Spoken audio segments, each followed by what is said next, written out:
Verbally Effective with Ena Esco is an interview-style podcast that intersects art, culture, politics, and entertainment with a Memphis focus. Each week, I'm joined by a featured guest with roots in Memphis. Verbally Effective delves into each guest's personal journey to uncover the incredible stories fueling their purpose, the highs and lows of their pursuits, and how through their passion, they are moving the culture forward. Yo, what's up? It's your boy Howard Q hanging out with Double E Ena Esco on the Verbally Effective podcast.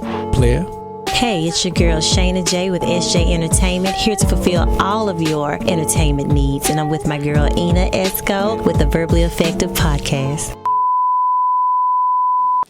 Greetings, and welcome to another edition of the Verbally Effective podcast. This is the podcast that intersects art, culture, politics, entertainment with a Memphis flair. I am your host, your Double E, Ena Esco, and as you can see, we are live here at the historic Cossitt Library, and today I am so excited because me and this gentleman have been discussing him sitting down with me on the podcast. He is the owner of Dos Hermanos Kitchen, the amazing cafe right here inside Cossitt Library. I am talking about Chef Eli Townsend is sitting with me in the building. Hi, Chef Eli. What's up, Ena? How are you? I am doing pretty well today. You're looking fabulous. Well, thank you. You know, we should always look our best. Yes, we should. Yes, we should. I'm so happy that you're sitting next to me today because I have been wanting to sit down with you and hear your amazing journey. So we're going to get into all things Chef Eli Townsend.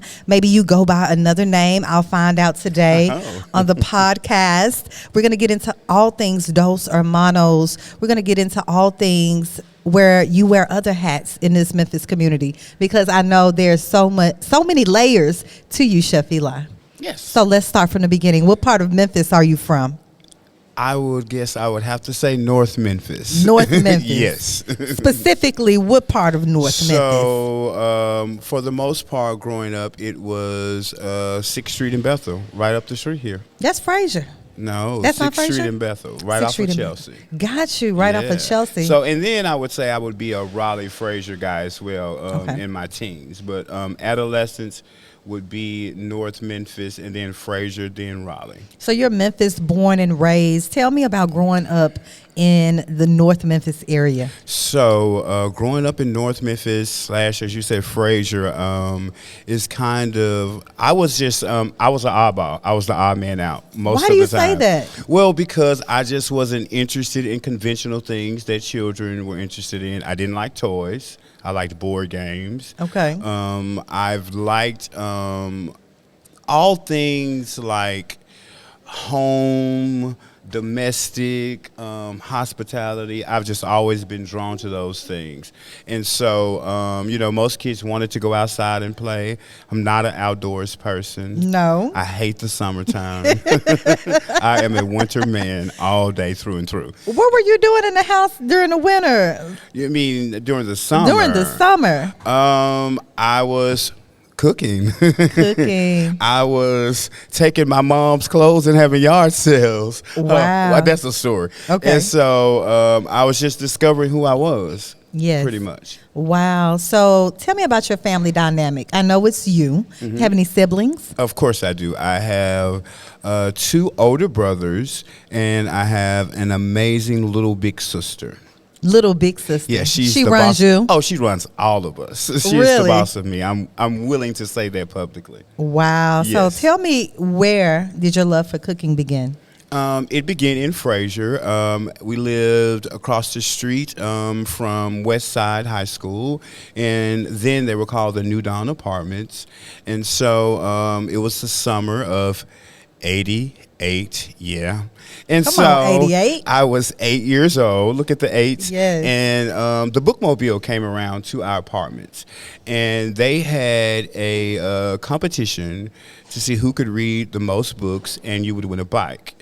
Subsequently, I could not ride a bike. Again, I didn't like outdoors, but my brother, who is a year older than me, convinced me to enter the contest to win the bike for him, which he later scrapped for parts, but that's another story too. And so I began to check out cookbooks. So somewhere in my 8-year-old brain, I thought I would learn how to cook because my mom was a single parent, and she had 4 kids, and I was like, somebody has to help her. And so prior to that, the year before that, Christmas, there was a Zayre's on Danny Thomas, and we were going to get the Christmas decorations. Christmas is one of my favorite holidays. Me too. And so we pulled up, and she was like, I just can't do it. I just don't have the energy. At this time, I believe I knew she went to Jet Barber College. She worked at a CK's in Collierville. Mom was busy. She rode the bus when we first moved there. She eventually got a car, and I think she worked for a short stint at Crystal. So she was doing all of that, taking care of 4 kids. She's like, I just can't do it.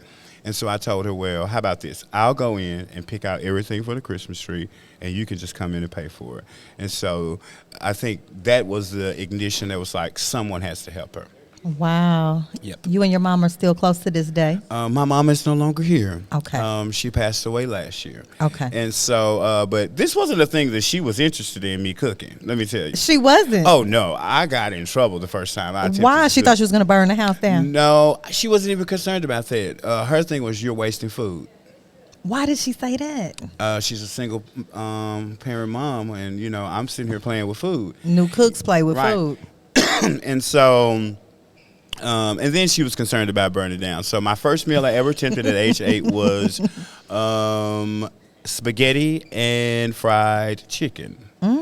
And after that, a wedding cake. I was very ambitious. At the age of 8? 8.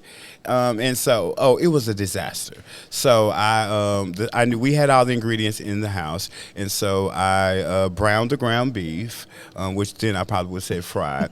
And so the only thing I had ever seen at that time, when you use a colander, or as people say, strainer, was whatever you put in there, you washed.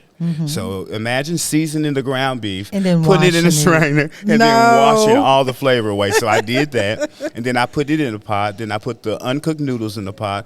I was fancy, so I put the whole tomatoes in the pot and squished them, and that's how I was Come making on. spaghetti. And then I attempted to fry chicken. What happened with that? It was black on the outside, red on the inside. But at least you didn't start a fire. I did not. And so, and it was weird, though, because it was a Friday night. I'll never forget it. And I did have to open the back door. It was a little smoky. A lot of smoky. Yeah. It was smoky. I would say that. And Okay. so, from there, it was Friday, and generally, somehow she managed to order us X-Line Pizza on Fridays. That's when they used to deliver. And so my brothers and sisters, they all were threatening to, like, jump me. Because my mom was like, oh, you all are going to eat this. You're not wasting my food. But she eventually ordered the pizza, and that's how it began. And so when she really saw that I had a real interest in it, my mom loves to cook as well. I found out later in life it was always her aspiration to have a restaurant. Wow. And so she kind of let me help her with some catering that she would do for friends and church and things of that nature. Wow. So it started so early for you. Yes. And it is continuing to this day. I'm going to stay in this time frame in your journey right now because we're going to get into your high school. What high school did you attend? Fraser High School Rams. Yes. Fraser. Class of 1996. Come on, class of 1996. Yes. What were you involved in over there at Fraser? Everything. Mr. Fraser. I was Mr. Fraser High School. I was a part of the choir. I was a part of the band. I was on the tennis team. Wow. I was in the drama club. You name it, I probably was a part of it. Very active. Are you still close to any of your classmates? Oh, my best friend in high school is still my best friend to this Yes. very day. Wow. Jason Young, that's my best friend. We met my senior year at Fraser. We've been best friends ever since. And so, and I also was a part of this organization. It was called Pride. It was this drug-free organization. I was like the Just Say No president until senior year.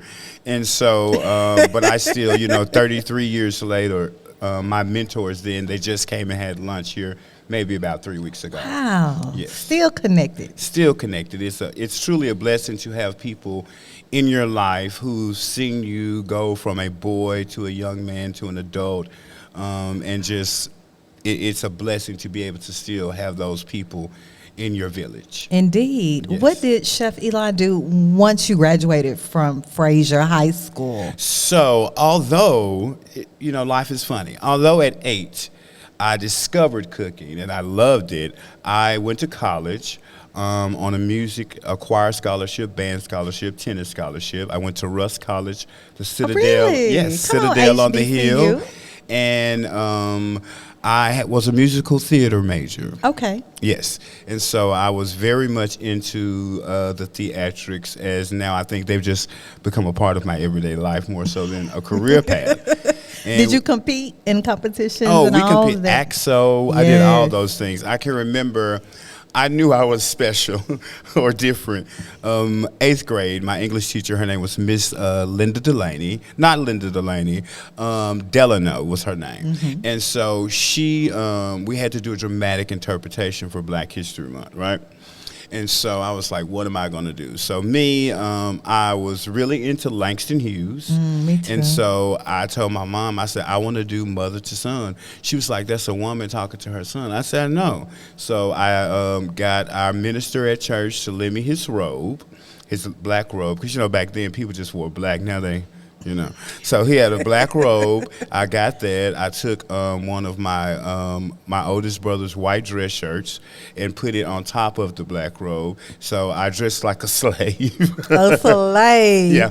Put tissue in my mouth to make my jaws, baby powder on my face, and then I tied a bandana, the red handkerchief scarf like a man. You were in character. Very much so. I got an A++. Wow. Now, I got bullied. You got bullied. I did. I got bullied as a child. Really? Why? Yes. Because you were different. I was different. Now I know it was sexuality. I mean, I didn't even know what that was.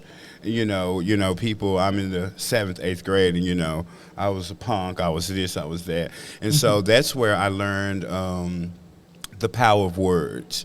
And so I remember my bully. I remember his name today, but I won't call him out today because he's since tried to reconcile. But really? Yes, he has. We ended up being in the same circle, and but it's funny about bullies who they become in life. It really is. And so I remember one day we were leaving Miss Hollingsworth's math class, and he called me a faggot.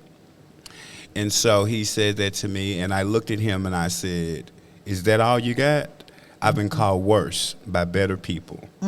And the crowd went crazy. It was like, ooh. So at that point, I've never been in a physical fight with anybody outside of my siblings in my entire life, but I learned that words were my power. That's how I could fight people. Sometimes it gets me in trouble. I'm learning how to use that better as an adult and be responsible and impeccable with my word versus using it to harm people in the manner that they harm me. But it taught me the power of words. And after that day, he never messed with me again. And then tried to reconcile recently. Yeah. He did. Wow. Yeah. So even at a young age, you knew that you were gay. I knew that I was different. Okay. I didn't know what that looked like. That's what people told me. Okay. So I guess I kind of like, okay. When did you realize? When did I realize? For yourself. So I knew, but I didn't know what to call it. I knew at 5 Okay. or 4. Let me be clear. I knew. I didn't know what to call that. I just knew my babysitter's name was Miss Davis. There was this young man by the name of David who went to the babysitter, and me and David were very good friends. Okay. I just knew that. Gotcha. And I can recall we got a whooping for being too close as boys. By your mom? No, by Miss Davis. By Miss Davis. She got permission from my dad. Okay. And, back then, you got whoopings how you came into the world. Right. So, but you want to know, one of the funniest thing after they gave us a whooping? Guess what they Yes. did? What? Back then, people would whoop you with switches, then make you take baths. Yes. They made us take one together. I'm like, No, they did As not. an adult, I'm like, that was the weirdest thing in the world. But yeah, so I knew that. I knew that I was different, and I was okay with that. It was people who had the problems. Now, my brothers and sisters, they were the soldiers. Like, you say the wrong Don't thing. mess with Eli. It's going to be something. That's why I've Yeah. never really gotten into a fight, too. You know, Yeah. because people like picked on me for weird things. Oh, you think you can sing? Oh, you think you better? And so it was a conundrum because all of the girls were my friends. They liked me. We hung out together. So it was that perplexity where, you know, oh, maybe we should be his friend, but we can't be his friend, all that jazz. Wow. And that happened up until 12th grade. 12th grade. You know, but by then I was somewhat confident in who I was. So I learned that, you know, only words have power that when you give them power. Gotcha. How's your relationship with your father? My father is deceased as well. Okay. And so, but we had a great relationship. We were able to repair and restore our relationship as adults. Subsequently, at one point in life, we ended up being next door neighbors. And my father also loves food as well. So I would consider him a grill master. And he's a gadget guy. So he would have every gadget in the world as it pertains to cooking. And so whenever I do put out this cookbook that I've been writing for 10 years. Oh, we got to get that cookbook going. I know. So it's me. It's like 80% done, but it's I don't really have the official title, but the premise is recipes and stories from my heart, and it just talks about people who impacted my life. They each have a recipe. My father's story is called Cabbage and Pressure Cooker. Yep. What trait do you feel that you've been given from your father, and what trait did you get from your mother? One trait. One trait. My father, hard work. My father was a very hard worker. He was disciplined in work. He believed in the value of earning what it is that you desire in life. You know, his motto was, I'm not going to buy you a car, not because I can't. You won't appreciate it. When you buy yourself that car, you're going to take better care of it than the car that I would give you. That's so true. he was that guy. Okay. And My your mom, I think I got, I guess I dare to say, so I can't say one thing about my mom. I just can't say one thing because it's two It's things so that many. make me of who I am. It would be my, I guess, star quality just out there. My mom was very, my mom could sing as well. She could cook. She's even did some professional singing and things of that nature, some background. And how to be a kind human. I got that from my mom. You know, the importance of your morality being what it is and not allowing someone else's actions to determine what that looks like. Gotcha. And so those two things I think are a big part of who I am. Wow. Your story is so amazing, Eli. And for the sake of time, we're going to fast forward a bit into Dos Hermanos. Okay. Let's get the story on how this all developed. Okay. So, you know, one day I was walking down Main Street. Literally. Literally. And my good friend, singer-songwriter Tanya Renee Dyson. Hey, Tanya. She was having lunch with Shamichael Hallman, who used to be over the project before he did an internship at Harvard. And so she was like, Eli, come here. I was across the street, so I went across the street. And she said, prior to, I learned he was trying to vet someone to put in the space. And then, as she says, it was serendipitous. I walked down the street. She says, there's the person right there. Wow. And so I walked over there, and he was like, she introduced me, and he was like, Tanya said you may be interested in having a cafe in the library. I said, I may be interested. And so he was like, that was a Tuesday. He said, but here's the thing, the bid needs to be in by Friday. So circling back, the name came up, Dos Hermanos, before the opportunity came. The name came up with a former business partner. I made some lamb tacos. He was like, oh, we should call ourselves Dos Hermanos and sell lamb tacos. And so once that opportunity came around, I was like, that would be a good mantra in a public space, Dos Hermanos, two brothers, all inclusive, you know. And so we had 4 days to get a bid together. So my village came together, my friend who's an accountant, my friend who works in marketing.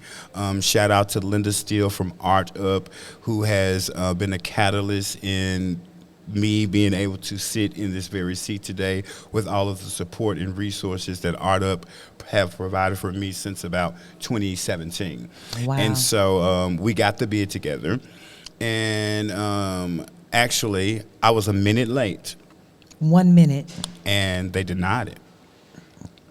They let me know they let me know in December of 2020 that I did not get it. I didn't tell one soul. I didn't say anything to anyone. I just said, "Oh, I haven't heard anything." How did you feel? Disappointed in myself. It was my, I consider myself at times to be a superhuman, and I'm learning the value of saying I can't do that, or that's going to be too much for me. And, so I went along with my regular day, and I was just 1 minute late. And that's because I was waiting on a part of it from someone who was supposed to contribute, and it was late. So that's how I felt about it. And then January, got a call from Shemichael. I talked to him when he told me. I was like, "Do you know my story?" And he was like, "What do you mean?" And I gave him the background about the bookmobile. He said, "Let me get back with you." And so I think that was the thing that brought it all together. And then even in that, once I was even given it, my affiliation with a colleague almost jeopardized it too because of their position on some things. And, but I just believe what's for you is for you.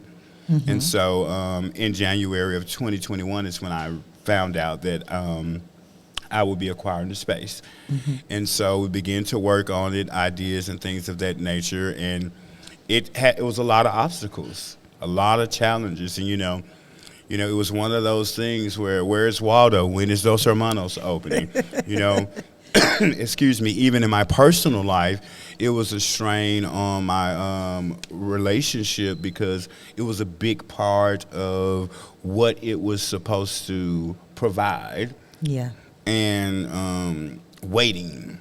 In my mind, I'm like, so do I stop? When am I going to be able to stop catering or tell people that I pull back this and that? So it was always that thing. And I just got to a space where what's for you is what's for you. When things don't happen in the time that you think they should happen, they happen in God's time, and His time is divine. And so He's making the way for you. He's clearing out the path, eliminating challenges that could come, and the seen and unseen. And so when I began to rest in that, I just let it go. I knew that it would happen. I knew it was mine. Little known fact, I paid. I've been paying insurance on this place since 2021. 2021. Because to get the contract, you have to have a certain type of insurance, blah, blah, blah. And so that was a part of the contract, but I was graciously reimbursed for that. But it was one of those things where, I paid for the POS system since 2022, and so it's just one of those things. It happens when it's supposed to happen. Yeah. Had it happened last year, when it was supposed to happen, it would have happened immediately when my mom passed away. And I can't see, me being able to move forward in that space. So again, divine timing. But we're here. We are here. We are here, and the menu has evolved. At first, honestly, I just submitted some things just to see, the thing about the creative process that I think a lot of people don't think about sometimes is sometimes it just happens when it happens. And you can't make it happen. I get frustrated with that because with catering and food, and sometimes there's deadlines. People want to know this, and that, and sometimes I don't know that until it happens. And I've allowed myself. That's a part of me becoming an entrepreneur. That doesn't work for a restaurant. They need to know. Restaurants are. For me, they're a little mundane because if you put something on the menu that's really good, people want you to keep it on there forever. And so, and I was like, this is enough for me to maintain. Catering is my first love. I love catering. What is the difference with catering versus running a restaurant? A restaurant, it's just a daily thing. So catering, you book me, I give you an experience, you know what I mean, where you taste the love, treasure the experience, and then we're done with each other, unless you become a repeat client. However, with the restaurant, you know, it's a daily thing, and it makes you have to learn, like it's made me learn some business things that, you know, I don't really want to know. You know, I'm a true creative, but, you know, I have to be a part of that process. And so I just prefer that. But this was small enough and manageable enough to where it still gave me the space to be creative and not consume all my time. Prior to, I don't know if you know, but I was a part of Sage. Yes. When it first opened, I created all the food for Sage, along with Jules Jones. Shout out to Jules. And so, yeah, and so that was some of the hardest work I've ever done in my life. I can recall not really having an off day for like the first year, like literally, I'm not exaggerating. I attended Sage when they first opened, and it was, every time I went on Main Street, it was just lit. It was packed. Man, it was a beautiful It was experience. something new. Yes. The food was great. Yes, it was an arranged marriage. Prior to that, it was Oshi Asian Kitchen, and the guy, we became friends, the chef there, because they had karaoke on Saturdays. So look how you see how on, I led you there? karaoke. See how I led you there? And so they had karaoke. So I would go for karaoke. He was like, so I'm closing the place, but the guys that are interested, I think you all should meet because the food that you prepare, I think, goes along with their vision. So it was an arranged marriage. And, you know, I've heard those things several times. So I took it with a grain of salt, but he called, they called. We did a tasting at my home in July of 2018. And as they say, the rest was history. We we built a partnership, a brotherhood, and so, you know, I'm glad to see this is the 5th year anniversary, and Sage will be there. You know, you can hear us shout it out in the airport. You know, this is Chef Eli from Sage. So you know, overall beautiful experience, and you know, it's helped me be right here where I am today. What is your favorite item on the menu here at Dos Hermanos? Oh, favorite item, you know. And you have specials throughout the week that we absolutely love as well. I don't know that I have a favorite. I love the way the falafel waffle sounds. So, you know, it's just catchy. And I don't have a favorite. Fan favorite? Fan favorite, chicken salad is definitely a fan favorite. The seafood ceviche and zucchini fritters are a favorite. Of course, everybody seems to love Taco Tuesday. I love Taco Tuesday. Where we have oxtail, lamb, vegan, and shrimp, so there's no excuse, right? Yes. The salmon But croquette. that vegan taco, though. I know, right? Who knew? Who knew? Who knew? And then you just mentioned salmon croquette. See, like how I said that? Look, salmon versus let salmon. me tell you. He be Two on words my where the ass, L is y'all. silent. That is salmon and almond. I don't think everyone knows that. They don't. It's not almond. It's almond. Almond. Yeah. Salmon. Salmon. Yes, and Feels you've just great. extended your hours. We just extended them, right. So those hours, because there seem to be, I know, you know, what grinds my gears is when I send a thorough email and then people ask questions like, I didn't put it in there. It's in there. You just misread it. Right. So for clarity purposes, our hours are Tuesday through Thursday, 10:30 a.m. to 8 p.m.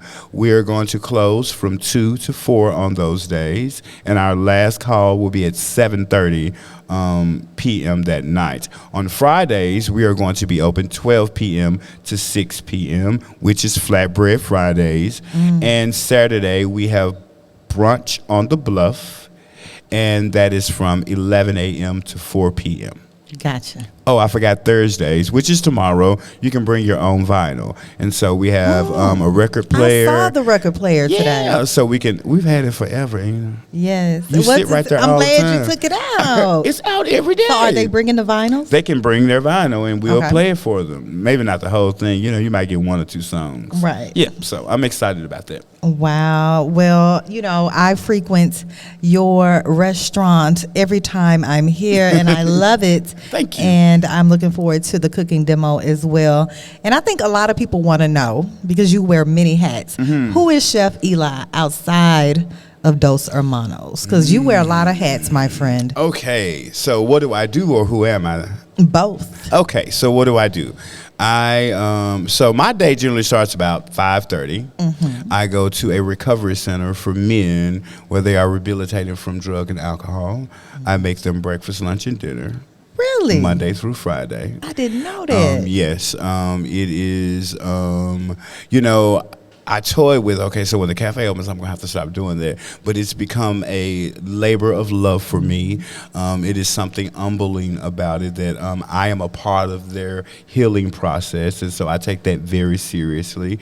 And so, and what it's taught me, too, is Maya Angelou has a quote that states, "Nothing human is alien to me." And so when we think of people rehabilitating from drugs and alcohol, they have this stigma where, they're not viable people in society, but these people have families, they have degrees, they have lives, and somewhere life became unmanageable or too hard, and they turn to this. And so that could easily, one thing, could happen that sends me down that path. And so it's a constant reminder that nothing human is alien to me, and it has helped me understand and be able to meet people where they are, and not from a place of judgment. I love it. Yes. I love it. Now, other than that, that was some more of the question, right? So I'm also the president of the Downtown Neighborhood Association, which my tenure will be ending in February. It's one of those bittersweet moments. And so the president, what are the duties of the president of the Downtown Neighborhood Association? It is to work alongside of my board so that we can really keep the interests of downtown residents, businesses in mind as we progress and we grow, as well as making sure that it is a place for all Memphians where they can come and feel included. And so, I attend safety meetings. We have a monthly meeting every month. Last month, it was right here at the Cossitt Library. I attend workshops. We do community cleanups. We host a national night out. We have an end of the year event every year. And so it's a social organization, but it's really for members of downtown to just have a place where they can send their voice and we can represent it for them. And I'm glad you brought that up before we get into your other hats. Okay. Because how long have you been downtown? I've been down here 5 consecutive years, but most of my adult life while I lived in Memphis. So the organization that you are president of, you mentioned you guys focus on the businesses that are thriving out here. And I just saw on yesterday that Mayor Strickland proposed closing down businesses and bars at an earlier hour on Beale Street to combat some of the violence that Memphis has been experiencing. What are your thoughts on that? Do you think that's a viable option? I think it is a temporary solution to an ongoing problem and something that needs something a little more concrete, because it's just not a one-fold thing, So yes, crime is high, people are unsafe, but we have to break that dichotomy down. So crime is high because poverty is high. And it's always been high in Memphis. Yes. And so you have to look at your percentage of youth who have no outlets or who don't even have the parenting or the rearing to take them to these places, to put them in positive spaces. So, we have to start there, you know, and then from there, everyone has to play their role. I know that we have been understaffed. The police department has been understaffed for a couple of years now here. But at the same time, I've also went to those spaces, witnessed those officers. And this is not saying that they don't do their job, but I've also seen them congregate amongst each other. And I've often felt, I'm very non-confrontational. I know that might surprise some people. I'm very direct, but I don't want to start anything with a person. And I've even not felt comfortable just walking up to them asking questions, because your job is to protect and serve. So I think maybe if you were more open to people walking up, or just engaged, or in tune, unfortunately cell phones have ruined our sense of connectivity as humans. True. So we're always in my phone. That minute you take a look in your phone, something could be going on, and just good, decent human values. If you see something that looks bad, say something, not to them, report it. You know, it's a loaded thing. There's not a one answer solution. You know, unfortunately, I can see where someone would think closing it earlier might help, but also it impacts those people's businesses. It impacts jobs. In tourism. It goes down the line. So we all have to come to a table together. Yeah. You know, with solution-oriented ideas and thoughts and realistic ones, and, you know, really figure out how do we handle this problem, because it's not just a downtown issue, it's a city-wide issue. I live downtown. 13 cars about 3 weeks ago, including mine, got broken into. Yes. So this is the third window I think I've replaced. Wow. In a year. So yeah, it's an issue. But you know, unfortunately, it's one of those things where these organizations that we have to work together. You know, we have to work with the Downtown Commission. They have a safety meeting every month where 5 or 6 people attend. But you're concerned about the safety, you know. Come on, Memphis. You know, I just believe, you know, if you want change, you have to be a part of it. Yes, and this is going to be a big challenge for our next mayor. I know, right? Right. I mean, it's so many candidates. It's about 16, I believe. Let's talk about that real quick, since you got me bearing all my soul. Okay. You won't break my soul. Are you telling us who you're endorsing today? I haven't decided that wholeheartedly, but I have a top 2. Who are your top 2? One is a male, one is a female. That's all you get to know. They know who they are. Okay. Okay. Also, I'm the president of the Downtown Neighborhood Association, so I don't want it to be affiliated that the president said he's because as a nonprofit, I can't technically say that. Why do you think so many people are in the race? I mean, because you can run, I guess. I was about to cuss. I was about to say shit. I said it. Anyway, so, well, here's the thing. So that's where, again, we have to act as a community, right? So we decide as a community, who are the top 2 people that we can put in this position where effective change is going to happen, and we rally around those people. We don't let Ronnie, Bobby, Ricky, Mike, New Edition run for mayor, and then we split the vote. Because we already have a low voter percentage. We have a lot of the elderly people who have fought for voting and things of that nature, and people who are forward-thinking voting. But, you know, a lot of people don't even exercise that right. They don't. And so here we are splitting votes, and we don't have the power for a viable candidate. Yeah. That's how, you know, that's how the civil rights movement was effective. You know, they could have put anybody on the bus, but they decided this is who's going to go on the bus. This is what's going to happen. This is what's going to happen after she gets arrested, because we know that they were organized. They were organized, and we're not, because everybody wants to be somebody, and everybody wants to be heard and think they can take the charge and lead, you know. But to be a great leader, you have to be a great follower. You do. And you have to want whatever it is that you want to happen, you have to want it to happen, whether you're going to get the recognition for it or not. Yeah. And in this big year of 2023, you would think that we would organize much better here in Memphis. But when I think back on previous mayoral races, you know, the amount of candidates were high, the votes were split. It's a trend here. It is, and so we have to come together and figure out what's the best solution for us as a city. Because here's what happens when a city continues to go into poverty and crime, because they don't invest in their greatest resource, and you know what that is? It's the people. Always. When you invest in your greatest resource, which are the people, you get a different result.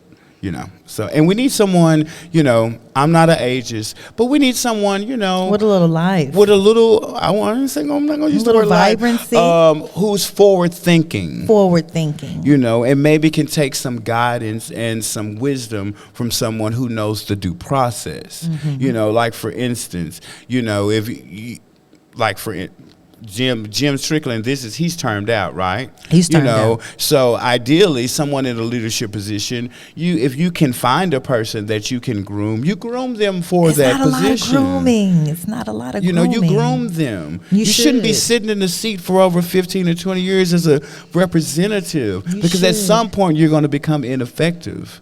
Because, you know, there's a holum opus to everything. There's a cap. You know, we have to learn when there's nothing being served at the table, or we can't serve anything at the table, that it's time for us to get up and allow someone else that space to make positive change. Boom. I Yeah. know who you talking about. You don't. You were making assumptions. I told you I have two Chef people. Eli. No, so Okay, you got two people. I got two people. I think I know who those two people are. I'll tell you off the record. You can tell me off the record. Okay. But I'm glad that you're very engaged in this process. You got to you be. got to be, even with your role as the president of the Absolutely. Downtown Neighborhood Absolutely. Association. So I know you guys probably talk about some of these things in the meetings, Yes. and everything is affected. It is. Yeah. You know, why are you running for mayor? You don't live in the city, but that's a whole nother thing. Could Chef Eli be running for mayor in another 4 years? No, not No? 4. Not 4, maybe 8?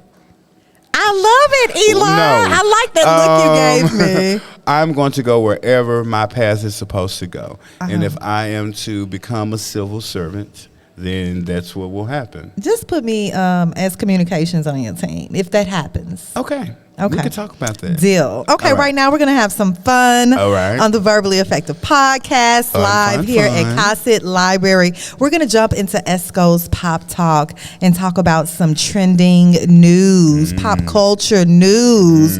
Now, very recently, are you familiar with Just Hilarious? Absolutely. I just posted a video of her the other day talking about natural hair. It was hilarious. Okay, so she has been sitting in on iHeart's Breakfast Club. I haven't seen her lately, and a lot of people are thinking that she has not been on there because of some comments that she made about the LGBTQ plus community, about a woman being a woman and transgender. People could not have that right to say that they are. It was a lot that was said, and a lot of people are thinking that she's no longer on the air with the Breakfast Club because of that. They're trying to cancel Just Hilarious. Did you hear the video that she posted? I watched it, absolutely. And what were your thoughts? My thoughts were, so both sides. So, you know, oftentimes when we're passionate about something or we feel impacted by a comment that someone has made, I think sometimes we need to stop and really listen. Don't hear what someone is saying. Don't hear what someone is not saying, and listen to what they're actually saying. So for me, I think she was speaking out of emotion. She was. I do believe that some of the things she said had validity. I just think, you know, when you speak out of emotion, they don't always come across as they should, you know. And so I think on both sides of the table, though, you know, here's the thing about acceptance, right? Oprah, she gives this talk. She says, I've interviewed all these different types of people in the world, you know, presidents, Beyonce and all her Beyonce-ness. And do you know what each and one of them asked me after? Was it good enough? Did you see me? So we all just want to be seen. We all just want to be accepted. But you can't be so gung-ho and strong on your position that you can't see the other person's position. Even the devil has his own side of the story. True. And who are you to say that his perspective or his point of view is skewed because it doesn't align with what you believe? So I think when we're looking for to truly be understood and seek understanding, we also have to consider the other person's perspective and point of view and not speak from an emotional place. Because we're all human. And, you know, we all can misspeak, you know, but we also have to be accountable and be responsible for the things we say on platforms that impact a lot of people. Do you think Jess will be canceled? No, I think it's smart for her to lay low. She is laying low. You know, I think it's also, you know, it's one of those things where, you know, it would be great if, you know, her and T.S. Madison could actually sit down and have a conversation. I could see both of them being open to it. But, you know, also if I listen to the Breakfast Club regularly, and so apparently she told this story a couple weeks ago where there was this celebrity basketball player who was in her DMs and actually thought she was transgender. Right. And so I think that was some of her emotion behind it as well. You know, so this man has already thought this about me, and now you're saying that I'm not this and that. You know, but people have a right to feel how they feel about it. Yeah. And who are you to tell them that they can't? And you know what? T.S. Madison has been trying to extend the olive branch. Like, T.S. Madison seems to me so open to communicate, but just, you know, well,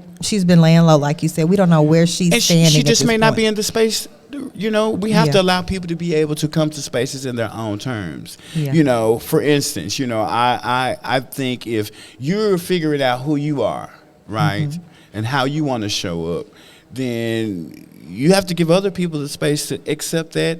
And you have, and let them come into it in their own time. Because, we can't force someone to accept something when we're ready for them to. And then you know what? It's really turning into Pandora box is open. Let me say that because now Tasha K is a part of this situation we're talking about. And T.S. Madison is actually talking about filing a police claim against her, not a lawsuit. I was just listening to this to a blog yesterday about this because of Tasha K exposing some of T.S. Madison's information that she should not have. Right. Like, it's a crime, right? So this story is just really developing, and I guess Jess wants to stay out of it. She already did. I would, but at the same time, I just think we've become uber sensitive as a society. We have become sensitive, and we have become, a lot of people want a lot of attention online. And we have to learn how to create welcoming spaces to have uncomfortable conversations. We do. And that's what it is. Create a space for us to be able to really give our viewpoints. You don't have to agree that someone has the right to say, I don't want to be called cisgender. They got that right. I don't identify as that. Isn't that what you're saying? I identify as this. Why can't they not identify as that? It's one of those things where everyone needs to create space to hear everyone else and be open. I agree, Chef think. Eli. Also in Esco's Pop Talk, Lizzo has been in the headlines, baby. Now, Lizzo, there are some former dancers that have accused Lizzo of some salacious conduct. Former dancers are saying that, they have been put in hostile work environment situations where they were told to participate in different acts. I don't even want to say that. Let me just say this though. As an adult, make you do as it. an adult, you telling me you were told. I mean, you make choices, and that's not. I don't know the circumstances. I don't know the situations of it, so that's not saying anyone's lying or anything. But I will say this: the first time you're asked if you're uncomfortable, then after that, it's a choice to some degree to stay or to participate. I just, I'm a, aftermath. Tellings are just always a little. There's your side, their side, and there's the truth somewhere. And so we have to decipher what that is. But are you a Lizzo fan? I like some songs. I wouldn't say I'm a fan, but I like her music. I like the positivity of it. I like her confidence in herself, and but yeah, I just You saying like y'all should have been said something? Or how long were you on tour? How long were you a dancer? Were you a dancer just as long as it was on Amazon Prime, and then once you got off Amazon Prime, you finished coming away? You know what I mean? The list of people are growing. Like they really coming out the woodworks now. Well, then when it's like, I don't know. I like to stay out of stuff like that because then people are like, you can't tell people how to feel. I'm not. I just. Yeah, and I think it kind of grew into I don't need to hold anything. And if I've moved on, why is it important for you to share that publicly? And so you're saying she shamed you and you want to shame her. What does that solve? Yeah. Did you ever speak up for yourself? Did you ever go to her in a private setting and be like, you said this and this and that, and I didn't appreciate that, or, we just never know. Fame is an ugly beast. It is. Yeah. And, we don't know what that looks like. And I just, I don't get into, Well, you may not be the biggest Lizzo fan, but I know you a Beyonce fan, and you just saw her recently. How was the Renaissance tour? Oh my God, it was overwhelming. It was overwhelming. Why do you say that? Because, so here's the thing. I'm not a beehive. Let's be clear. Not a beehive. I'm not. I am a fan. I'm appreciator of hard work. See, it's not that just, she's the person out front that does all this wonderfulness effortlessly, right? Okay. The lights, the costumes, the production, all of these entities, she's there from the beginning, I mean, her team, though, is a machine. Like the content that they create, but she is in every aspect of that. And so you don't have to be a fan to appreciate hard work, to creativity. Oh, she can't sing. Says you who don't know what an A flat is.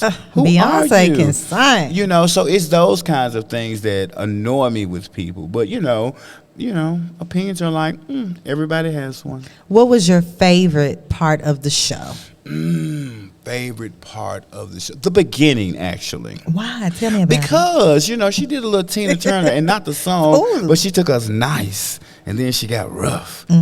She just sang for about the first 5 or 6 songs, her standing there at a microphone. Yeah. And, so it wasn't my first Beyonce concert. My first Beyonce concert, I don't know if you remember watching Michael Jackson concerts and you see the people fall down, things like that. I was one of those people at the first concert.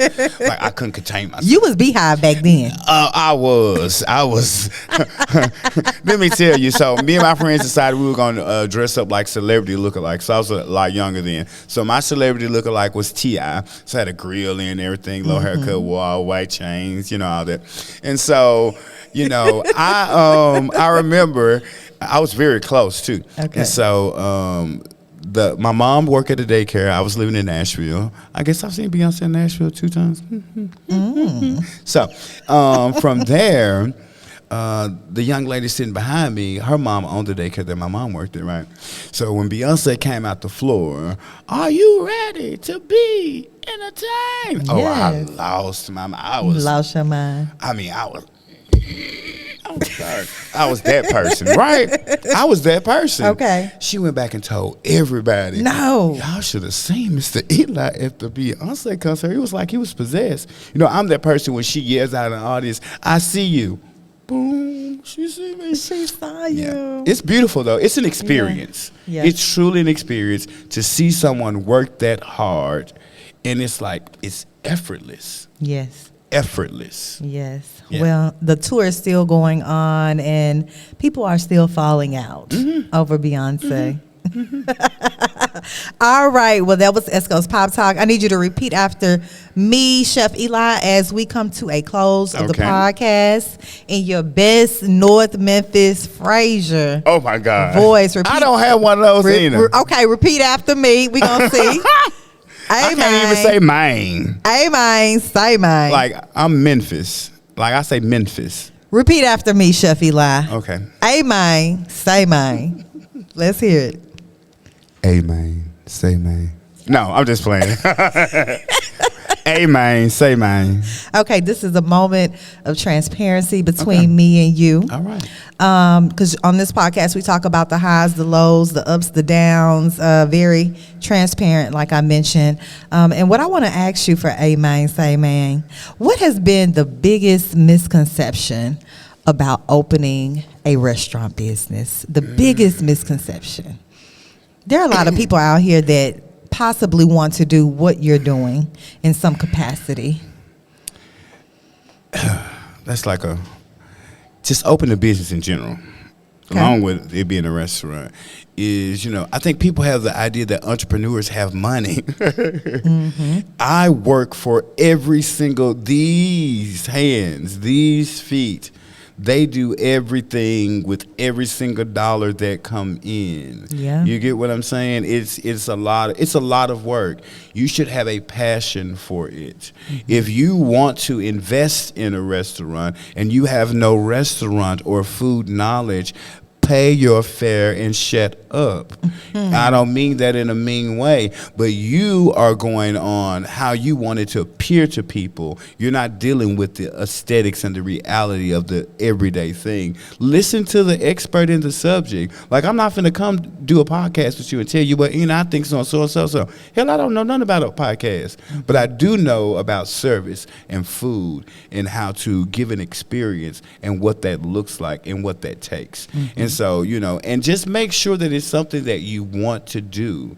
Nothing that you want to accomplish is going to happen without discipline and sacrifice. I heard Venus Williams say the other day, discipline is freedom. Because when you become disciplined, you have the freedom to do whatever it is that you want because you've applied yourself to it, And so you have to have discipline. I don't care what you want to be. Without it, you're just wasting your time. Yes. And you have to know that it's going to be sacrifice. And in that process, I learned from Dana, I can't pronounce her last name, but she works with Google. You can't pronounce her last name. I'm not good with names. I'm not good with pronouncing certain words, What? Honest moment, because this is a transparent moment, This right? is a transparent moment. I used to say salsa for a long time, not salsa. Oops. You used to say salsa. Bring me some of that salsa. Oh, Just Chef saying. Eli. I couldn't My even son, my chef son, he says to me, we were doing some oxtail empanadas for Tone, and I was pronouncing it a whole nother way. He said, Dad, I just need you to stop saying that word like that. You're Chef Eli. So yeah, I can mess up a word. Wow. But yeah, she said this thing, there's no such thing as true balance.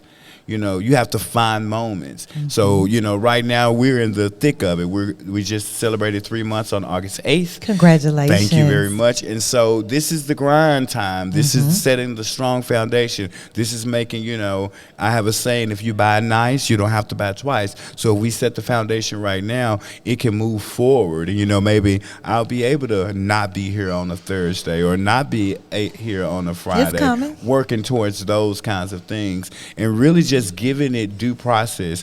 Give yourself permission to be in a space where it doesn't go right. I give myself permission every day to always do my best, and whatever that looks like. That could be 30%, that could be 50, that could be 70. If it's my best, I don't care how you feel about it. Yes, sir. It's not for you to decide. It's my best.